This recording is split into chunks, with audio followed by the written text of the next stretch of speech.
7 of our Raceface GT3 Sprint Series and Genesis Sim to Real Cars Series, making their way around the final corner. Now the start line in sight, waiting for our voice on air to go and shout out that race start. There we go, Jim saying green light, let's go. Daniel Rowe off to a fantastic start, jumping ahead of Bernard Barkhuizen. Bernard going around the outside, he's just trying to keep it clean. Nicholas Manuel trying to follow suit and now going to try go after that second place. Opts not to, carnage in the background. Carnage in the background for the McLaren, everyone having to take evasive action. And that's also had our Genesis Sim to Real cars now making their way past and trying to see who exactly that was. But that looks like it's Tianus Bertha who landed up in that unfortunate accident in the background. But take a look back up to our front, Bago Krobler now trying to get the jump on Bernard Barkhuizen. Contact between the two, unfortunately. So that's Nicholas Manuel who went after Bernard and just running out of space as the guys made their way up the hill. Christopher Radloff, he's in a bit of a tussle. He actually lost out a bit of time off that start. Now he's going after Kurt Glaschken, who's going and making a quick defense around every which corner he can. But it looks like some of these cars early on suffering some early damage here at Bathurst. And that's going to absolutely hurt you in a sprint race. Remember, there's no pit stops to play with. So the other cars don't have to pit. So if you pick up damage, you need to make a pit stop. That can absolutely ruin your race. And as you said, a couple of guys picking up a bit of damage. But out in front, Daniel Rowe is absolutely linging it at this stage. Opening up. Barkhuizen in the wall. Bernard Barkhuizen actually got landed up in the wall. And it seems like he's just out of view. Maybe we can just try to get a heli on him, see where he stopped. A bit of a precarious position just down the mountain. He had to wait for the entire field to get by. And we were talking about that, where a simple mistake can land you up in a world of hurt. And unfortunately for him, he was just in the wrong place, wrong time. I mean, absolutely. Up there in the mountain, there's no place to maneuver. So you sit and wait, as you said, for the whole field to come by before you can actually make a move. One of the Astons in the background on the grass there. So it's been a kind of an eventful lap so far. Well, the guys are really putting in that extra effort at the moment, trying to get a bit of a run up on things. Unfortunately, guys are pushing a tad too hard, I would think. Do you think cold conditions, cold tires also, comes a bit into play? Guys just pushing over the limit of the tires or what they're able to give at this stage before they, up to full temperature, up to full PSI, and before you can start go racing, to their full potential. I have to think that as we saw WT Bertha coming back at Grand Sebastian, Viertier, as I've been told, Viertier Bertha, not WT Bertha. He was one actually on the dirt, now looking to try and have a bit of a cutback, but you can see he's just not having the same corner pace as everyone. That's like William Wentworth and Darren Miller to get right onto the back of him and start pushing on a bit of a charge.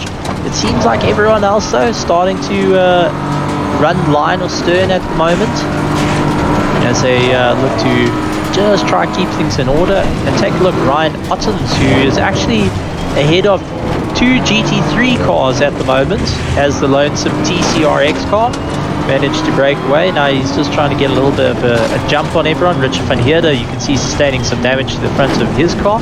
He's getting chased down by Hansi Maiberg. So these two cars are kind of way out of position, a bit slower through the corners, and that's put a nice little split between Ryan Ottens and Tariq Adam, who Tariq Adam is running in second place at the moment, trying to make his way down the hill. No damage to his car. He's getting chased down by Michael LaRue, who's keeping Christopher Radloff at bay. Yeah, nice little buffer that Ottens have gotten there with those 2 GT3 cars behind him, with the likes of the rest of the M2 field not being able to make an impact on him at this stage. But I think come the straights, the GT3s might just get past and release themselves. I think that's what we're going to see tonight going into the mountain. There might be a case of follow the leader, where the GT3 cars just have to be a bit patient sitting behind those M2s. Up there's some places that a passing move is unfortunately just too risky. Well, that's where you got to weigh things up. Unfortunately, there's not many places to pass. The only thing that you can do at this moment is just lay on the pressure, hope the guy makes a mistake, and it's in a part that you can get by reasonably easy. The best thing you can ask for is the guy to skate the wall a little bit just to slow him up 2-3 extra kilometers. And whoa, as we saw big sideways action from by the looks of it, William Wentworth, yeah. Yeah, Wild Willie Wentworth going and drifting that BMW. Now has got Richard van Heerde catching up to the back of him. So actually that wasn't Richard van Heerde. I think that was Tienus Botha that actually clawed up onto the back of him. Tienus Botha is actually a lap down. He was part of that monster incident on the start, so he's really out of position. The TTHR, the Team Tryhard Racing Cheese Puffs car, I gotta say I love that name, going and chasing after someone that's out of position. So he's trying to unlap himself at this moment. So I think the best thing you can do is follow in tow, try and let the guy pull you along. Yeah, unless you are a lot quicker than the car in front of you while you're running out of position, you know. Try to get past, maybe on the straight, use that tow, get past and carry on your merry way. But a couple of guys' races have been, you know, ruined up at the start, and a couple of guys running out of position, so they're trying to claw their way back. It is difficult trying to claw. As we see Billy running a bit wide. I love running wide at that last corner and flirting with that wall a little bit. You know, that's my forte, as Billy did there.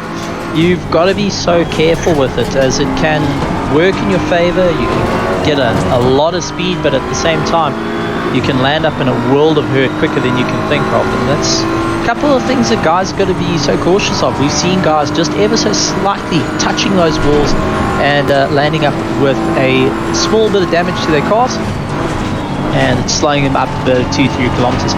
Back up at front though, Bago probably into second place, Daniel Rome first. Nicholas Manuel has been on a bit of a charge, getting up 0.5 of a second behind Bago Probler, doing everything he can to try and get past the likes of Bago, but just not having too much of a fun time, unfortunately, as they make their way through. Yeah, you know, I think it's still very early in the race. The guys are still finding their feet. With these cold temperatures, they might actually still be struggling with, you know, tires that are not up to temperature. I struggled for a huge amount of laps trying to get the tires where they should be. It does not take, you know, under normal conditions, it takes about 2 laps to get your tires up to temp, up to pressure, and then you're good to go. But I struggled for more than 5 laps the other day to get my tires to where they should be.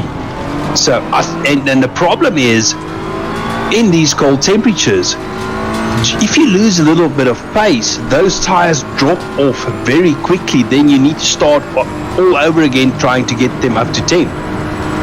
These are the little things that guys have to worry about, they have to think about, they have to try and figure out what's going to be the most ideal for them in a longer race. What's going to last 45 minutes to claw your way to the top? The other thing, as it gets later in the evening, as it gets darker, that temperature is going to drop even further, you know, complicating your whole tire situation even more. And obviously that's something that the guys took into consideration at the start of the race. What might be my starting temp and end air temperature, and, you know, maybe starting more at the top of the range of the working pressures of these tires, because, you know, they might drop off a bit, as we see one of the polystyrene. Werner Skuman there. Actually hitting the wall, and I think his tail stepped out underneath him and landed up with a bit of a problem. Let's see if we can actually jump back about 10 seconds, or roughly about 30 seconds. Let's see if we can try and see what exactly happened to Tim admiring our cameraman Tim admiring the leaves there. Yeah, and here we go, Werner Skuman. Yeah, looks like his tail might have stepped out. He just clipped the wall on the inside. You can see already losing out about 6 positions by that time, as that's definitely not the way that he wanted things to play out for his race. Also, looking at the front of that BMW, it has got a good amount of damage onto it that may need a pit stop with a bit of duct tape, need a bit of Sonoda work, I think, is there. Just taping it up and sending it on his merry way again. I'll take a look. Another closest one of the close battles, Tariq Adam, our championship for the Genesis Imperial, going after Ryan Ottens. And both these guys have been slugging it out. You can see Ryan Ottens not making it any easy for Tariq Adam as they make their way through. Gotta love this little bit of straightaway here. Up, down, left, right. It's all about trying to carry that momentum. Carry, just dab on the brakes. Not too tight though. You don't want to hold too much of a tight line. Try and claw your way through, and you can see the light shining off the sides of the circuit as they make their way up. Tariq trying to go for that inside line and hold a tight inside line. That didn't work out for him, but still putting a substantial amount of pressure on Ryan Ottens, and it just takes one mistake from Ryan Ottens to lose that extra 1 or 2 kilometers to bring him back down the field, who at the moment he's been running pretty. He had 25 seconds on the rest of the guys. Now has to deal with the likes of Tariq Adam, 0.3 of a second behind. Yeah, and what I love about these smaller cars, and I don't know if the viewers can see that, they're able to run a lot more closer together through this mountain section than what the GT3 cars can normally do. But coming down the mountain now, and as they go onto the Conrod straight, Tariq Adams, he's going to try and get to that toe down this long straight. And Ryan Ottens is going to do his absolute best to try and keep him out of that toe without weaving over the track too much. Trying to hold a decent pace at this point and slug it out. Remember, these guys are going for the big prize of the all-season paid drive in a Toyota Yaris GR. And I'm sure that's what anyone wants. Ryan Ottens actually going off into the dirt. Going and out-braking himself. That's allowed Tariq Adam to come by, and Ryan Ottens unfortunately having to lose out that position. Tariq Adams was saying thank you very much, flashing the lights there, being a bit cheeky, and looks to get a little bit more of a jump away from his championship rival. Yeah. Moving a little bit further down though, Grant Findaley is onto the back of Kurt Gloshkin. These two drivers we don't get to talk a lot about, old Gloshkin and Findaley. But they've been in quite a slumber of events with one another and in the championship, hoping to move a bit more further up. And if you take a look, I mean, Grant Findaley currently sitting in 6th place, Gloshkin currently in 5th place. So they're not fighting for the top 3, they're not fighting for the prize, but you know what? They're fighting for just outright pure pride at this point. I mean, absolutely. There's still a place in the championship to be made, and looking at that, Mike LaRue, not too far up the road, so if they can catch up to him, it will make this a nice little 3-car battle.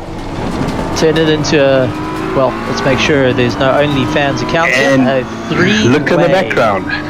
Our GT3 is now starting to close down. There is the likes of Daniel Rowe. He's actually caught up to one of our real back markers, which is I think it's not Jason McGregor, it's Richard van Heerden, who has now got to step out the way for the likes of Daniel Rowe, who is not hanging about at this point. He's caught right onto the back of him, trying to look by, and you can see nowhere to go, has to try and settle down at this point.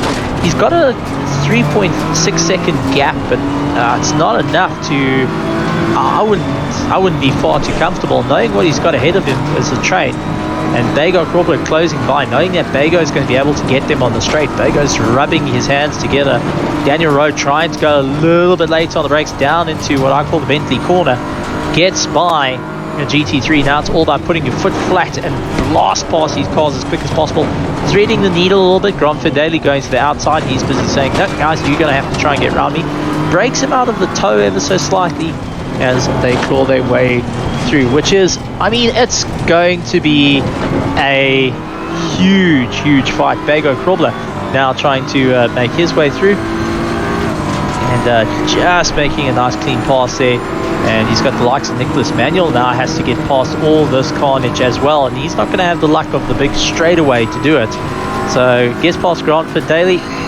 Now looking after trying to get around Gloshkin. Looks like he's got around Gloshkin, but that has allowed Kurt Gloshkin to get a little bit more drive. Grant trying to come back at him. Grant's actually losing out, so Grant landed up in the dirt. What happened to him? And yeah, just going too wide. Ow! My favorite corner. And a bit of a nose into the tires, and there's the damage.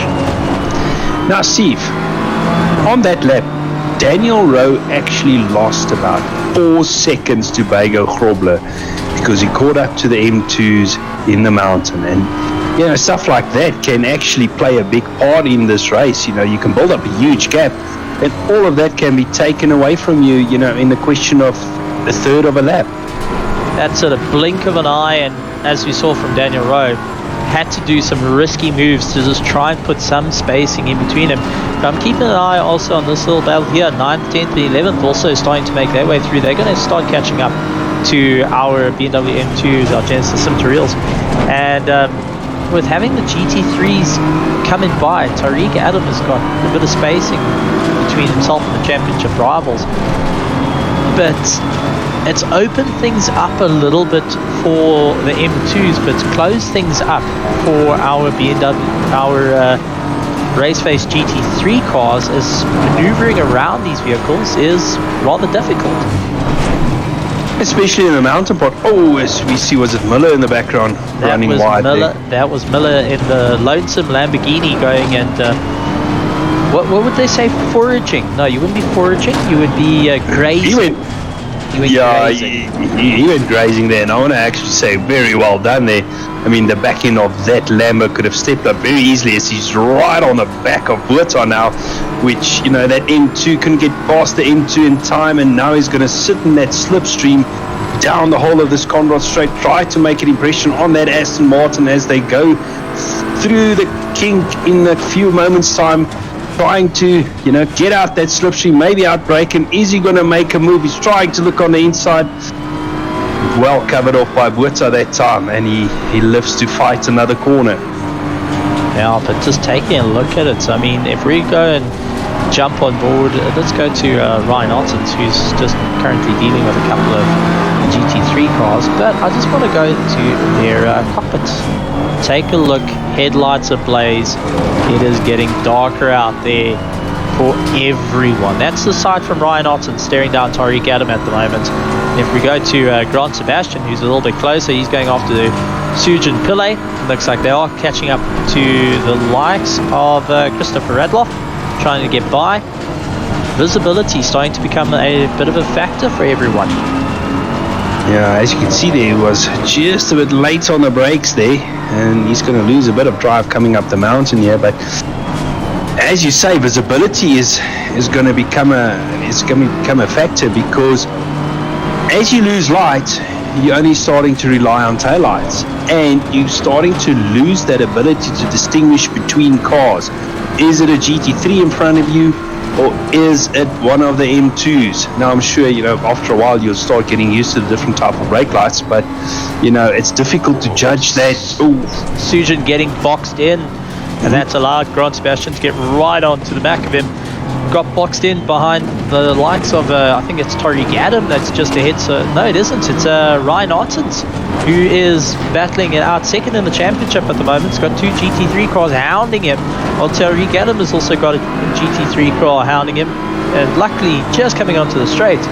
But that has not helped Sujin Pillay's effort, like Grant Sebastian to get right up behind him, pulling in tow, now heading towards the kink, both on the inside line, hoping to try and get by. You can see Grant Sebastian really bump drafting Sujin at the moment. Tries to go for the inside. Sujin cuts him off, saying no thank you, that's not going to happen. Blasts on by and manages to keep that drive going as much as possible. But Sujin Pillay is going to be sweating underneath that helmet, that's definitely for sure. Yeah, but Sujin was helped out by those M2s down the Conrad Straight, because Sebastian couldn't make the pass because there was an M2 on the left-hand side. So that actually helped Sujin out a little bit. So these are the little things that guys have to be so aware of, especially around the circuit. And as it gets darker, guys are starting to make more and more mistakes, because just ahead of them, Christian Easterhouse in the Audi, the SRC Audi, as we saw, dropping a wheel on the dirt, trying to keep it all together. And just take a look back to our Genesis Material car. Ryan Otten's trying his best at the moment to catch up to Tariq Adam. He was getting closer and closer, but unfortunately having these GT3s put a bit of space in between himself and the likes of his championship rival. Renault Jonker, who's actually come into the pit side, I think he sustained a bit of damage during the course of that one, and Jason McGregor in the Audi that we usually, not Audi, the Honda that we usually see doing so well, a little bit further behind, sitting in 22nd position. We have to get past this man over here, Gronfin Daly, who is in the TCRX car, also riding with the damage. You can see a bit of a lift on that nose. He's definitely driving through some very difficult times at the moment. If we jump aboard to his helmet cam, you can see just how much he's having to lift. I just can't get that car to turn in as much as he wants. Allows the GT3 to come out. I was looking forward to a nice battle for position there. Yeah, power to weight ratio I think was slightly too big. Just a couple of 100 horsepower difference and a couple of 100 kgs difference between them. I mean, Finley didn't even defend. With that amount of damage, I wouldn't even bother defending. I would be focusing on keeping going, because at the moment he's been doing a good job keeping ahead of the mono who we saw in the pits, and hoping to just try and get a little bit closer to Kurt Glaskin. Now Jason McGregor has to go after Glaskin and Michael LaRue as he starts to make his way through, gets past on the straight. But the other man, that darkness starting to roll in a lot faster than we thought. It has now gotten, it's all gotten a little bit darker out there. It's 27 minutes past 8, and you're relying on your headlights and hoping that the guy you don't see reverse lights at any point. Yeah, I'm predicting in the next 15 minutes, by about 8:45 sometime, it's going to be totally dark. Steve, just quickly want to touch on something of McGregor. You know, because he's out of position, one thing we need to keep in mind, the M2s are not going to get blue flags for him because he's actually racing them for position, which, you know, might make his life a little bit difficult getting past them sometimes. And, you know, because they're not getting the blue flag, you know, some of them might not be watching their rear view mirrors all that often. So it's interesting racing like that when you're out of position this far. That's also absolutely nerve-wracking. Let's be straight about this. It is nerve-wracking because you just better hope that you're just taking a look around Sebastian and clipping the wall, pushing a little bit too hard to go after Sujin Pillay as sparks fly, and absolutely amazing stuff. I'm gonna just chuck it out here. This is very nice to see. I didn't used to get to see this all in the dark not so long ago. Seeing all the sparks and lights and reflections. So I'm just kind of enjoying having a night race where the guys are trying out something new, testing the waters a little bit harder, and having to try and figure out what's a different thing from the usual hot daylight racing into a tight circuit, night racing, hammer it around, and give it a go. I mean, this is definitely a circuit that is now challenging them, and all that you need to do is chuck a bit of wet weather in here, and well, you've hit the whole shebang. Difficult circuit, difficult conditions, and difficult classes to race against. Yeah, most definitely. That will. Oh, Miller's. There was a little bit of contact. Miller's spinning out, clipping the wall there. That's going to leave a mark.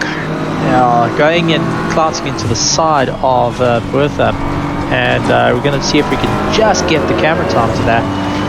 But Miller actually deciding to carry on and not going into the pits, so he's going to feel the car out, you know, a little bit and see if it's okay to drive before he decides to make a pit stop there. Here is it. Went up on the inside and just came out. Looks like he clipped the grass almost. Yeah, it was just shot out and unfortunately landed up with some major damage after having such a good run between the two of them. You know, that's going to be some heavy damage to the front of his car. Not going to be too much of a happy camper about that one. But taking a look though, Ryan Ottens, Tariq Adam now closed up on one another once again. Now that the GT3 cars seem to have made their way around, Jason McGregor has gotten past them and is well enough ahead. That's allowed Ryan Ottens to catch up to Tariq Adam, and now following in the tow, a little bit darker. And I'm going to go to actually the helmet cam as we follow him up the hill. You can see windscreen looking a bit dirty, definitely needs a bit of polish there. Tariq Adam going on the defense at the moment, holding back the likes of Ryan Ottens. You can see how bright those brake lights light up as they charge their way up the hill. and how closely you have to keep to one another not to lose the drive in these cars. A little bit further up though, Grant Sebastian caught right up to Sujin Pillay. Now trying to make his way through. He's going to be on the outside going into the King. Sujin Pillay goes and comes back across the nose of him, not allowing that to happen. And now it's all about trying to get on the brakes a little bit later. Does so extremely late. Sujin Pillay going very early on the brakes, but it seems like that has helped him. Mouton now getting into the fight of things. This has turned into a bit of a three-way battle for our GT3, 7th, 8th and 9th. Having a bit of fun. It doesn't look like, Grant Sebastian's going over the curb, and that impact there. So definitely not helping out. And let's take a look at that. Go to a bit of helicam as Tim just catching that slight catch on the curb. Grant Sebastian looks like he was going for that inside line, got pushed into the inside curb, and unfortunately a little bit too overzealous, collected into the sides with Sujin Pillay, but that has allowed Mouton, who was just hanging on enough. He is now 0.3 of a second onto the back of Sujin Pillay, who doesn't seem to be as comfortable in the dark. But have a look at that Ferrari. It does not look like Sujin Pillay has turned on in his endurance lights. He's running headlights only. Look at the cars behind him. Look at that BMW.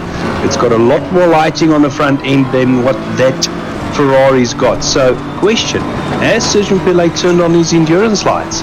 I think at the moment he's got his standard headlights on, not his Enduros, which will keep him out the rulebook in terms of not racing without lights. But it is going to be a significant, you see him catching a tank slapper, mid-engine tank slapper right there.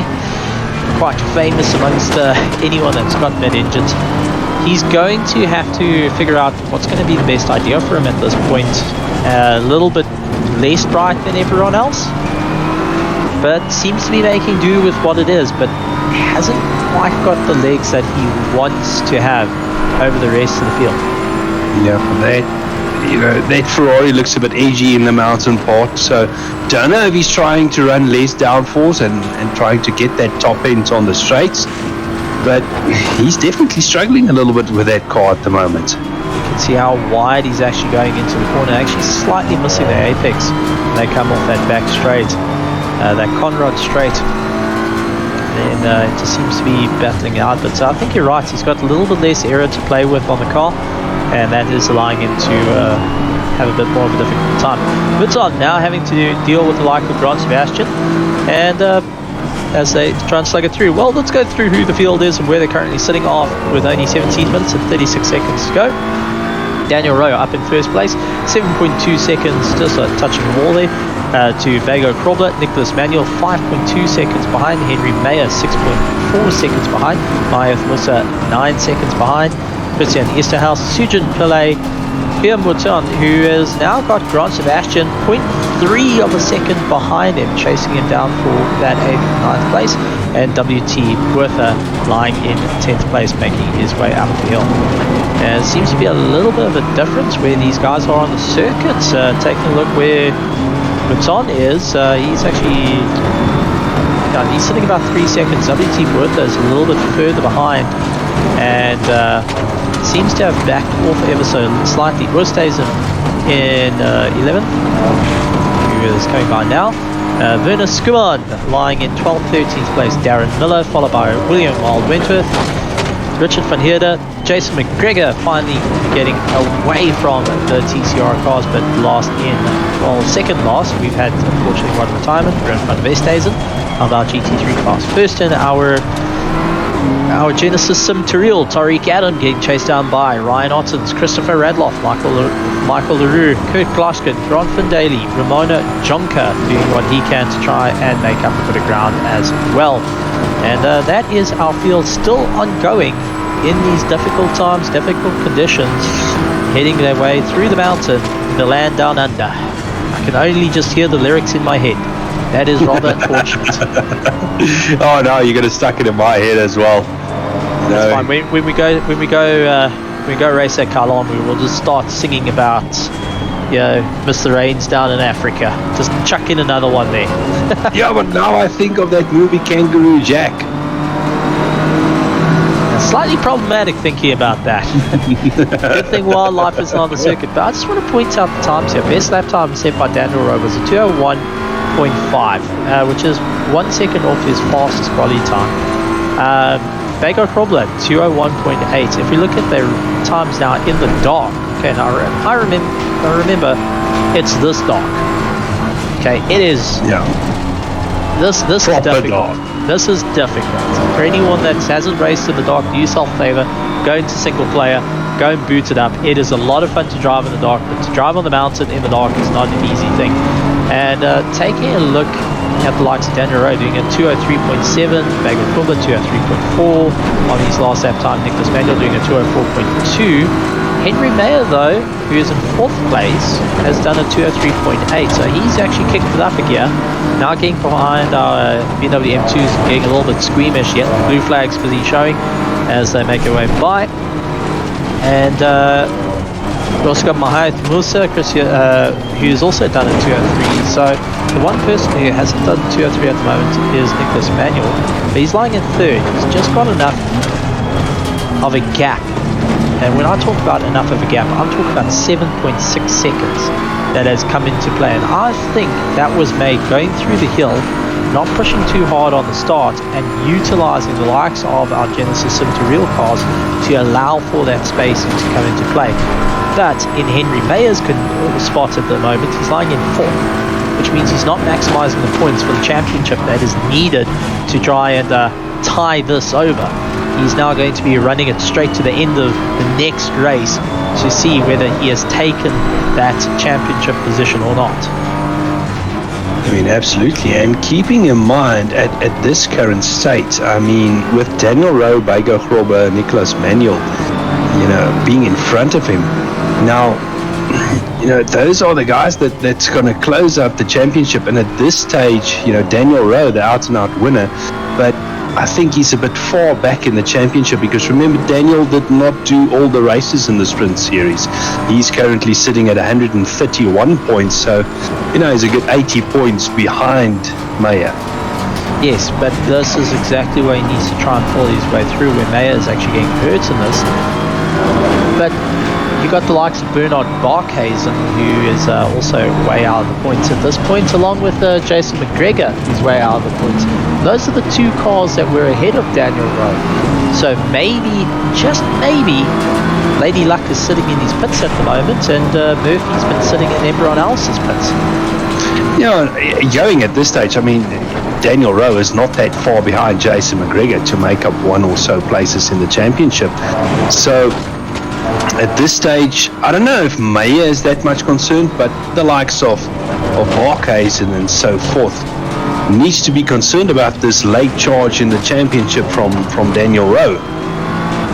That's the thing. You take a look. Nicholas Manuel managed to get his time down to a 2:03.8 on that last run.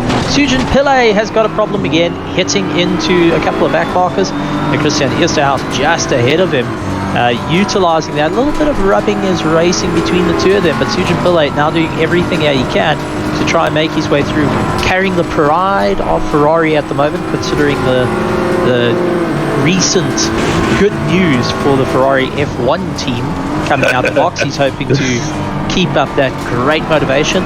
Pierre Mouton also getting caught behind our Genesis Sim to real cars, and that's allowed Grand Sebastian to get right onto the back of him. And it looks like Christian Easterhouse not done yet, dives up on the inside and just needs to wash out slightly wide to make life a little bit difficult for Pillay. Side by side as they head down the main straight, heading into Hell's Corner, trying to go 3 wide. You can see Christian tried boxing Sujin in, did not happen as they slug their way through, but a little bit further back it does look like Mouton and Grand Sebastian going and landing up with that, where they managed to box each other in to one of our cars as they fight their way up and down. So definitely some great things. Where is Mouton though? He has dropped off way back. It actually looks like Mouton is I don't know where he is actually. I think Mouton has disconnected, ladies and gentlemen. I think Mouton, he was disappearing slightly underneath the circuit, which tells a connection issue, and in that frame of mind, if you think about it, that is a mechanical failure in the world of sim racing by having a disconnect issue like that, and he was doing so well, but unfortunately Murphy was sitting in the pits at the time, and that's allowed Grant Sebastian to close up onto the back of Christian Esterhaus without a worry, because the next person that's behind him is 4.3 seconds and still has to get past the BW M2s. Yeah, I think Sebastian's gonna try and get past Esterhaus. Pillay in the wall, reversing down the hill. Oh, that's gonna hurt because he's stuck in a very awkward place there. Pillay has now got a problem, and let's see where he's actually managed to go. It looks like Sujin Pillay still stationary. Oh my heavens, if you want to talk about fear in a person's life. Oh no, gosh, another bit of contact. And well, at least he's pointing straight now. not quite the way he wanted to, but that another kiss of the wall there.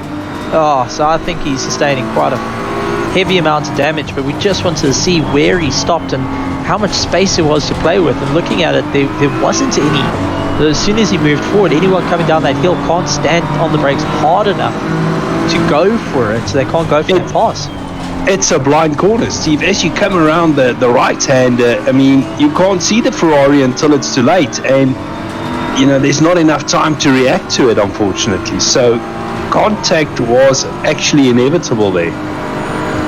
That's definitely not helped out his race, dropping down into 9th place, where he's got Christian Esterhaus, who is holding that 7th place, going off to Grant Sebastian in 6th place.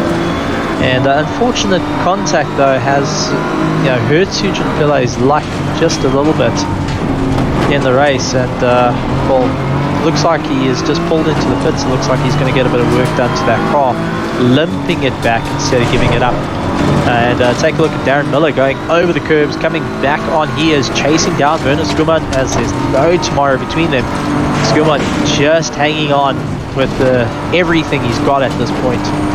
Whether it's pride, whether it's will, whether it's luck, he's hanging on for dear life for the final 8 minutes and 20 seconds left of this is round number 7 GT3 sprint race and the Genesis Sim to Real Cars series. Second last for the season for the GT3 sprint race and the Genesis Sim to Real before we'll be crowning our champions. Can you believe it? I mean, these races go by so quickly. I mean, 45 minutes, you think it's a long time until you start racing, and all of a sudden there's less than 8 minutes left. Your time's running out to make your moves, and it's normally at this last 10 or so minutes where the guys are starting to get almost desperate to get their moves done. As we see this battle between Esterhaus and Huerta behind him, things not Sebastian and Esterhaus, things are gonna get interesting, I think. Oh, just taking a look in the comments, we've got quite a few people. Robert Wentworth going in saying go Hottons. Ethan Lacuna keeping an eye on the competition. Also we've got Mr. B, which I'm gonna say is one of our drivers who unfortunately disconnected, going and cheering on. Bertus Hugo also joining in the chat, which is great to see the guys going and having a bit of fun. But take a look here. One little driver we haven't spoken too much about this season, Kurt Glashin, right onto the back of Michael LaRue, keeping a good tow, 0.5 seconds behind, and has been trucking along despite everything going on around him. He's been on a hard charge to claw his way back up through the field, hoping to get into that top 4. I mean, you're talking about now 1 second behind. 6 minutes on the clock left. If Klaas-Ochen, plays his cards right, just sit in there and not get the GT3 cars to interfere too much, he can still make a move here and gain that position back. That's where the difficulty comes in, but it looks like everyone else has tapped off a little bit and they've got some space amongst one another, and this is our closest battle at the moment of a second. Everyone else closest is about 2 seconds, 3 seconds. So the guys are all just taking it a little bit more gingerly in the dark, trying to keep the race going. I think it's reached this point of how much risks are you willing to take for your championship in these conditions, or are you going to take the position that you finish in now as a positive and square your mind up going towards next week's race, which would be the final round of the Raceface GT3 Sprint Series and the Genesis Sim to Real Cars Series, which was being their first season. You know, are you going to rather put your hands in your pocket for this one and say, listen, I've done what I can, but I'm not willing to risk it to break it, take the points that you've got, and do better next time and go chase the guys out? Or are you going to stick a leg out and hopefully get a bit more of a run on everyone? Well, personally for myself, if you're in a position where you're not going to gain a position unless it's due to bad luck of somebody else, I tend to go into the mode where I think it was Doe who said, don't stuff up. You've got 5 minutes basically left on the clock. Just bring the car home. You need to do at most 3 more laps, so just try and stay out of those walls and bring it home. You got to also remember how much damage these cars have sustained. As Jason McGregor now limping his way around, I'm guessing he's had a bit of a difficult run as well. Wasn't too far along. It looks like, he might have just clipped the wall ever so slightly, putting the wheel out on the dirt. But the guys having to try and figure out what's going to be better for them in the race, where you want to put it. And for me, at this point, is risking it for the biscuit worth it? I don't think so. A lot of people might say that I might not be a real race driver because the common thing is using Ayrton Senna's comment of if you don't go for a gap, you're not a real race driver. I think at this moment. But what if there's no gap? The car in front of you is just too far ahead. We're not talking about this, between Glashofen and Leroux. There's definitely still a position to be gained there, and I'm pretty sure Glashofen will still go for that. But I'm talking about the guys sitting 9 seconds behind the car in front of you and 8 seconds from the car behind you. Where's the gap, Steve? Well, that's it. It's in the distance. Daniel Rowe is 9.1 seconds ahead of second place Pedro Krobler, whereas who's actually 12.5 seconds off Nicholas Manuel. Henry Mayer 8.4 seconds. Then we've got Mahaya Musa, who's making his way through. Grant Sebastian, Christian Easthouse, WT Bertha in 8th, 9th place Peter Westes, and Darren Miller down in 10th position at the moment. He's trying to claw his way through. As we can see, the guys just struggling to get past our Genesis Sim to Real. That's Daniel Rowe, who's actually trying to push past as well. And you can see just dabbing the brakes every so often as they make their way around the hill. Don't want to be on the outside through this horrible forest elbow and get yourself into some clean air. Now you've mentioned Daniel Rowe now. And Jason McGregor, look at this. Jason McGregor has got a world of hurt to his car, coming down the forest elbow. There's no steering left on that car. Just into the wall. Oh my heavens, he must have crashed it out somewhere on the top of the hill. That has just hurt him so severely. He's doing everything he can to limp that car around, but that Honda is crying enough. Oh, jingos. I mean, yeah, I think she's broken. Yeah, no, it's definitely looking a bit second hand. Just quickly going back, we're mentioning Daniel Rowe. I think we all know Daniel Rowe. He only knows one pace, and that's flat out. So I don't think he's gonna, take it any easier the remaining 2 minutes of the race. But going back to this little battle of Glashofen, they still not done. There's 0.6 of a gap there. So they still have a lap or so to try and fight it out. Now, Tim, the cameraman, also struggling in the dark here. As you try to see, Ryan Ottens has actually landed up getting a bit hurt. Ryan Ottens definitely got hurt somewhere, as we saw one of the GT3 cars just waiting out for him. And I could be wrong, but I think Ryan Ottens has got damage on his car on the nose. Yes, that bonnet is lifted. Yeah, very difficult to see in the dark exactly how much damage there is.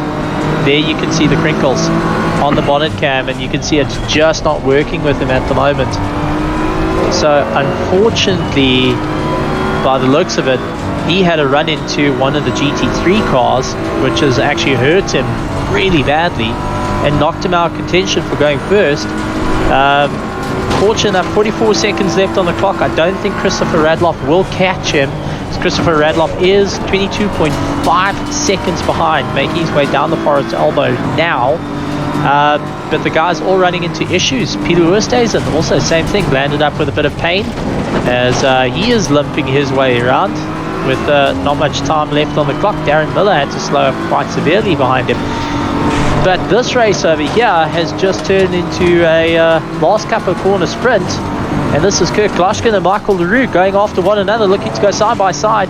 Kurt Gloshkin trying to go on the outside of LaRue. GT3's now looking to come into play. Guys, it's making it 3 wide through here. It's not going to be handy. You're going to have to come off the throttle. Looks like Nicholas Manuel is now trying to get a bit more involved. Kurt Gloshkin not giving up yet, and goes over Michael LaRue's nose, swings it back though, and both of them land into the wall. Both of them into the wall with a severe amount of damage. Pushing far too hard, but it looks like Michael LaRue just able to get going a little bit quicker than Kurt Gloshkin. Hasn't got as much damage as Kurt. Kurt's actually having that flickering, those headlights not working with him. The winking headlights. That's it. But first place does go to Daniel Rowe. Bego Krobler in third place. Nicholas Manuel, Bego Krobler taking second. Nicholas Manuel taking third. Henry Mayer in fourth place. Mahath Musa taking fifth place. Sixth place is going to be Grant Sebastian after a up and down way through the cards. Seventh place is Christian Isserhaus, followed by WT Bertha trying to do everything he can with 1.3 seconds left on the charge.